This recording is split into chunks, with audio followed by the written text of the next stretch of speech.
Allahumma salli ala sayyidina Muhammad wa ala alihi washabihi wa barik wasallim. Bersama dengan kita di Assalamualaikum bersama dengan Lembaga Zakat Selangor, dan bersama dengan saya di studio adalah Ketua Divisyen Kutipan Lembaga Zakat Selangor sendiri, iaitu Yang Bahagia Tuan Muhammad Fikri Naim Harun. Assalamualaikum Tuan. Waalaikumsalam Naufal. Insya-Allah segak Tuan Fikri kita hari ini. Terima kasih jemput saya ini. Alhamdulillah. Topik kita adalah bulan taksir zakat BTZ. Betul Tuan? Ya, betul. Dan baru-baru ini Lembaga Zakat Selangor sendiri ada memperkenalkan satu inisiatif baru dengan melancarkan bulan taksir zakat BTZ. Mungkin bagi permulaan mungkin boleh kongsikan kenapa Lembaga Zakat Selangor memperkenalkan bulan taksir zakat ni, dan apakah dia sebenarnya BTZ ni? Saya mulakan dengan kenapa. Kenapa?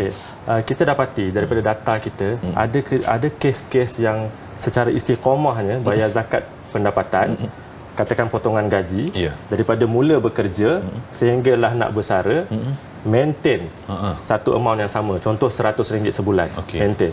Itu fakta pertama. Yang kedua, kita dapati ada yang bayar zakat di bawah amount yang sepatutnya. Contohnya nisab kita, katakan kita bundarkan RM20,000. Bila nak kena zakat ni, kena harta kena lebih RM20,000. Maknanya amount minimum zakat adalah 25% kali RM20,000 bersamaan RM500. Tapi masih ramai yang bayar di bawah RM500. Adakah mereka salah kira atau apa? So kita takut itu tak sempurna. Itu fakta kedua. Fakta ketiga, carian di Google sendiri menunjukkan kalkulator zakat atau kira zakat adalah carian tertinggi berkenaan zakat. So ini sebab kita perkenalkan bulan taksir zakat. Tujuan dia sama macam lembaga hasil menanam dalam minda kita, bulan 3, bulan 4 kena declare cukai kan.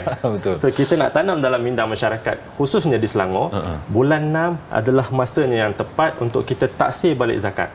Sebab pendapatan kita bertambah, kita pun dapat bonus, selalunya bulan 4 kita dapat bonus, gaji pun dah naik bulan 4. So bulan 6 tu kita taksir balik supaya kita dapat bayar zakat dengan sempurna. Sebab tu kita punya tagline bulan taksir zakat tu, sempurnakan zakatmu. Sempurna ni dia dua perkara. Pertama, amount dia cukup. Betul lah, jumlahnya betul. Jumlah dia betul. Kedua, zakat yang dibayar tu betul zakatnya. Contoh, dia ada pendapatan, dia kena bayar zakat pendapatan. Dia ada simpanan, dia kena bayar zakat simpanan. Dia ada emas, dia kena bayar zakat emas. Kita takut sebab kebanyakan daripada kita sehingga ke hari ini bayar zakat fitrah saja. Dia ingat RM7 bulan Ramadan dah cukup. Cukup dah.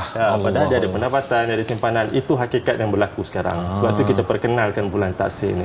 Itu satu, bagi saya, satu gerakan yang sangat baik sebenarnya. Dah tiba masanya sebenarnya pun Malaysia sebenarnya untuk tahu, dan ini bawah Lembaga Zakat Selangor. Dan mungkin boleh kongsikan lagi apakah sebenarnya manfaat-manfaat yang mungkin sepatutnya masyarakat di luar sana tahu dan dapat melalui bila mana bulan zakat bulan taksir zakat ini berlangsung. Tuan. Pertamanya, kalau kita sebut tentang manfaat, itulah kita dapat sempurnakan ibadah kita lah, sempurnakan zakat kita tu. Dan amount yang cukup, zakat yang cukup. Itu pertama. Keduanya, perancangan tentang zakat tu, kita boleh merancang untuk membayar zakat. Kalau kita tak tahu, katakan kita tak taksir, hujung tahun baru nak taksir. Taksir kena zakat sebenarnya RM10,000. Tak ada RM10,000. Tak ada. Tapi ikut pendapatan sepatutnya RM10,000 zakat kita, tapi tak ada. Dah habis dah. Kalau kita taksir awal-awal, kita boleh buat perancangan. Mungkin kita nak buat potongan gaji. Contohnya sebulan berapa? Katakan kita kena RM1,200 zakat. So kita boleh buat sebulan RM100. Kalau tak boleh buat potongan gaji terbaru, Zakat Selangor perkenalkan saluran terbaru, direct debit.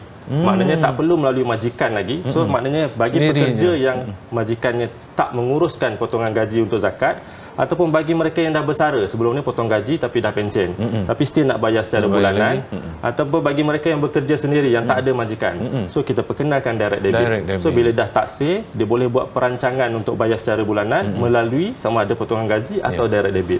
Itu manfaat dia. Selain khusus untuk bulan taksir ni, sesiapa sahaja yang download apps kita, yang taksir zakat melalui apps Zakat Selangor tu, boleh download di Google Play ataupun Apple Store. Daripada situ, bila dah download, dah login, dah taksir dan simpan taksiran tu, bawa bukti simpanan taksiran dalam apps tu ke kaunter-kaunter cawangan zakat. Ada 20 cawangan. Boleh claim voucher KFC. Kita bagi. Itu manfaat yang segeralah dalam bulan taksir zakat ni. Selain berpeluang juga memenangi beberapa hadiah nantilah. Masya-Allah. Okey. Tanggungjawab pun terlaksana, dapat lagi yang lain, masya-Allah. Itu insentif sikit. Itu nampak. Seronoklah, alhamdulillah. Okey, itu sebenarnya mungkin sebab bukan isunya bukan saja bukan tak nak, kadang tak tahu. Macam tuan kata dah bersara tapi macam mana nak buat? Dah ada direct debit tuan Ada direct debit. Masya-Allah. Mungkin boleh ke zakatselangor.com.my/direct debit. Itu boleh tu, insya-Allah. Dah tahu sendiri tanggungjawab sendiri, laksanakanlah begitu. Baik Tuan Fikri, macam mana Tuan Fikri melihat potensi pembayaran zakat di dalam negara kita sendiri, khususnya di Selangor? Sejauh mana agaknya kesedaran lah daripada masyarakat di Malaysia kita ni dalam bayar zakat? Sendiri mungkin umur dalam 25 hingga 34. 31. Okey. So dalam kategori 25 hingga 34, kita dapati yang membayar dengan kita baru dalam 22% yang dalam kategori umur ni. Bila kita tengok populasi Muslim, penduduk Muslim di Selangor yang dalam kategori 25 tahun ke atas, ada 1 juta yang belum membayar dengan kita. Masya-Allah. 50% adalah dalam kategori 25 hingga 34. Itu 500,000 dalam kategori itu. So nampak potensi dia terlalu besar. Kalau kita ambil, boleh kita simpulkan yang membayar dengan zakat Selangor buat masa ni hanya suku sahaja daripada mereka yang layak membayar zakat di Selangor. Hanya suku, lebih kurang 25% begitu. So itu kita nampak tahap kesedaran dia. So dia masih jauh. That's why antara pendekatan yang kita buat adalah strategi yang nak melentur buluh daripada rebung. Sebab kalau dah jadi buluh, dia patah nanti. So bila kita nak lentur daripada rebung ni, kita perkenalkan modul pendidikan zakat. So start tahun ni diajar di sekolah-sekolah rendah agama dan menengah agama di bawah Jabatan Agama Islam Selangor. Dia ada modul pendidikan zakat khusus. Dia bukan lagi satu subjek dalam pendidikan Islam, tapi dia adalah satu modul khusus. Kita institusi zakat pertama yang memperkenalkan modul ni. Memang sebab yang betul, insya-Allah. Sebab ini adalah tuntutan yang agama sendiri. Betul. Bukan hanya harta tu bukan hanya untuk kita saja, masya-Allah. Baik, pelbagai usaha lah, ada silibus dan ada direct debit dan potongan gaji pastinya. Usaha ini telah dilaksanakan umat Islam berzakat. Dan kali ini ada norma baru pula, kira norma. Macam mana Lembaga Zakat Selangor ataupun tuan sendiri melihat impak daripada norma baru ni terhadap prestasi pembayaran zakat? Okey, memang kita Lembaga Zakat Selangor, agenda kita daripada 2021 sehingga 2025 adalah ke arah digitalisasi. So tahun lepas kita dah buat ke arah cashless kutipan 100%. So kita menyediakan pelbagai platform online. Kita ada e-wallet, kita ada online banking, kita ada FPS yang terbaru pun direct debit tadi Naufal sebut. So kita nampak peningkatannya daripada sebelum ni lebih kepada tradisional. Orang ke cawangan, pergi ke kaunter sendiri, berakad, berdoa. So sekarang kita nampak peningkatannya lebih kurang 30% dah ke arah online. 70% masih lagi selain online lah. Tapi kita harap ke depan kita mungkin boleh capai at least 50-50. So kalau dalam keadaan tu kita tak rasa bimbang sangat untuk kita kalau apa-apa berlaku, contohnya macam pengumuman raya terkejut hari tu kan.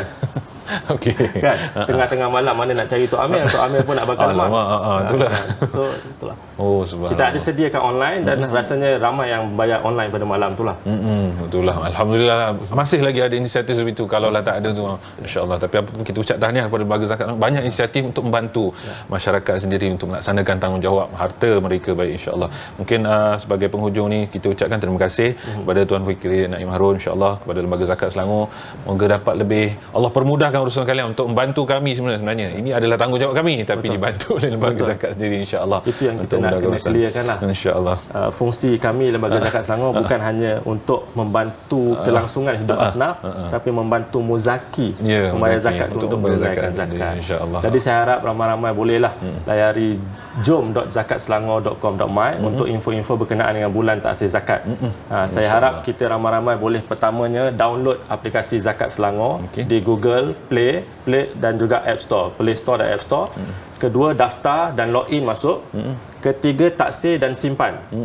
Lepas tu kalau dah ada duit tu bayarlah. Kalau rasa takut nak bayar sekaligus lamsam, kita boleh buat secara monthly melalui direct debit. Itu yang saya harapkanlah daripada kempen kita kali ini. Banyak laluannya, insya-Allah. Bulan taksir zakat, satu inisiatif yang sangat baik daripada Lembaga Zakat Selangor. Apapun tahniah dan moga dipermudahkan urusan, insya-Allah. Baik, terima kasih Tuan Fikri Naim Harun, insya-Allah, Ketua Division Kutipan Tersyasyul pula, minta maaf, Lembaga Zakat Selangor, insya-Allah. Baik, kita nak berhenti berehat seketika. Terima kasih Tuan. Terima kasih pada penonton. Jangan ke mana-mana, terus setia bersama kami di Assalamualaikum.